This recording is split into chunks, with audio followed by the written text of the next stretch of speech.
Hello, third grade. I miss you. I hope that you're doing well. I hope you're enjoying your reading time each day.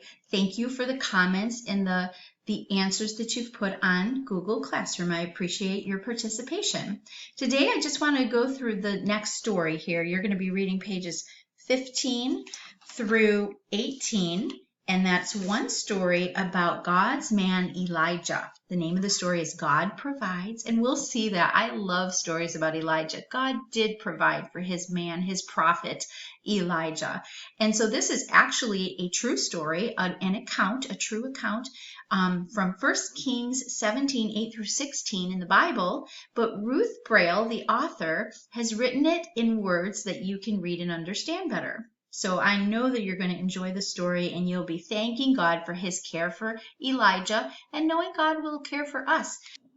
So right now, before you read the story, I'd like us to go over a couple of words that you are going to see as you read. And we're going to put these words in sentences to help you better understand them.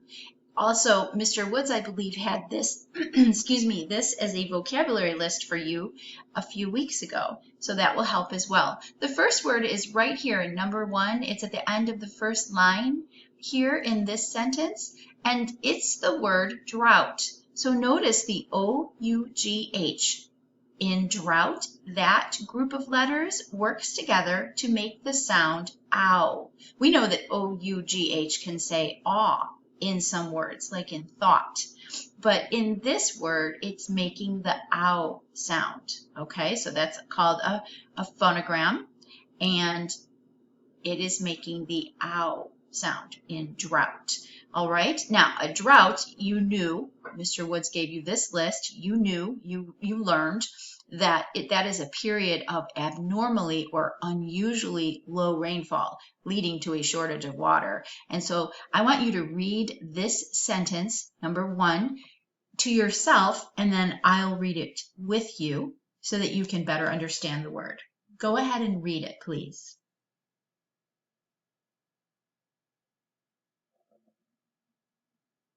Okay, let's read it together. The farmer prayed that the drought would end so that he might have rain for his crops. Okay, so he doesn't want that period of low or no rainfall any longer. And he's praying to God to help. All right, look at number 2. In number 2, this is probably was an easy word for you to decode. If I split it up into syllables, we have gar-ment. Or garments. We have a suffix at the end. Garments. And you learned about that word, I believe, as well. And so let me see. Oh, no, you didn't learn that one on your list. But a garment is something that you wear. What kind of garment are you in today? Are you still in your pajamas? Or did you get ready for your day? All right, let's look at number 2. And you read that sentence, and then I'll read it.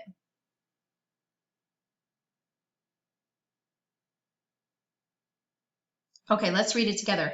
In the Old Testament, the priests had to wear special garments. They had to wear special clothing. All right, and you can see some other words even in this sentence.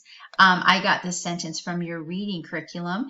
And so let me just show you that I-E, we know it says I, but we know it says E in sounds in words too. It makes the E sound.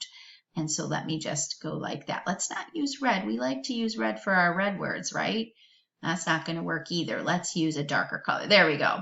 Priests. And then you know the Old Testament. The Old Testament. All right, so let's move on. This one we can split up as well right here. The first syllable says more, and the second syllable says sell.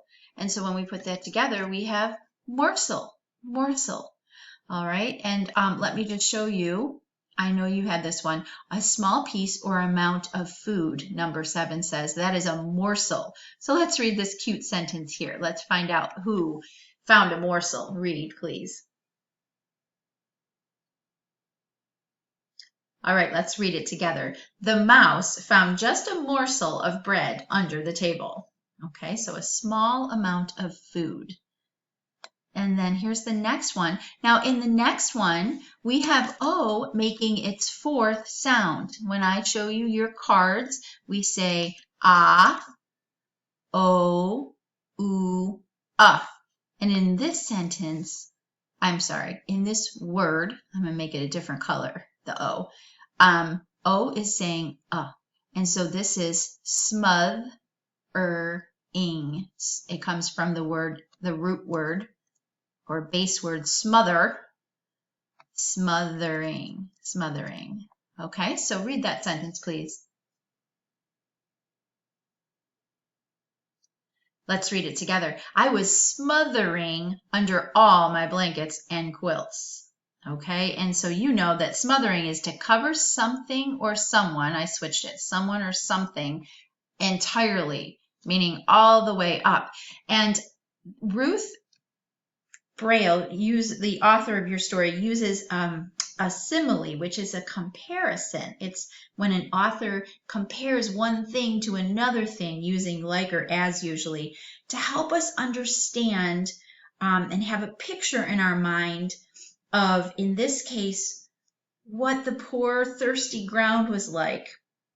She also uses a little personification there when she gives human characteristics to something that's not human. So listen to this first sentence on page 15 underneath the italicized introductory words. Okay, so this is the first sentence that starts with heat. Heat pressed down on the dry land like a blanket, smothering the thirsty ground. So the heat was just covering up the ground that needed water. It just you can kind of just imagine what that feels like. Just this horrible amount of heavy heat where there's been no rain. Okay, there's even more personification in this sentence, more human characteristics given to inanimate objects or non-human objects, because it says that the heat pressed down as if the heat could just push down on the ground like a blanket. That's the simile there, helping us just picture. We know what it feels like to be under a pile of blankets. It feels cozy at first, but then it feels warm and just, I need some air. I'm being covered up, just like smothering means. And this is happening. That heat is smothering the thirsty ground. Oh, it's all cracked and dried and so thirsty. So that is a great opening sentence on page 15 that you'll enjoy. All right, let's move on. There's one more here, and we are just going to split this one up as well, right where it should be between those two consonants. This word is vessel.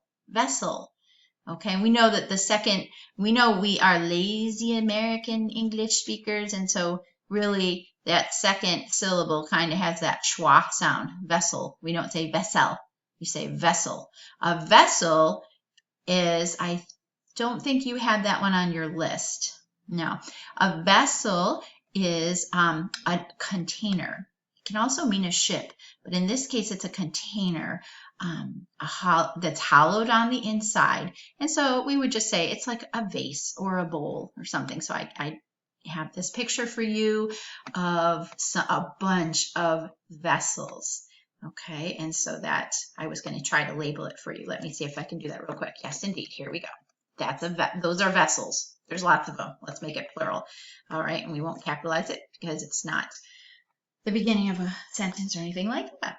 Okay, so third grade, I hope you enjoy this story. Today, you're going to read pages 15 through 18. Unless that takes too much time. That is a lot of pages, but there's a lot of pictures as well. So see how you do. If mom needs, or grandma, or whoever's reading with you needs to read one of those pages, that's fine. But remember what Mrs. Heath always has you do. I always have you reread a paragraph for fluency. I shouldn't say always, but a lot of times, and you're good at knowing. Some of you will say, oh, I need to reread that for fluency and expression and prosody. You know that, and you say that about yourself, some of you.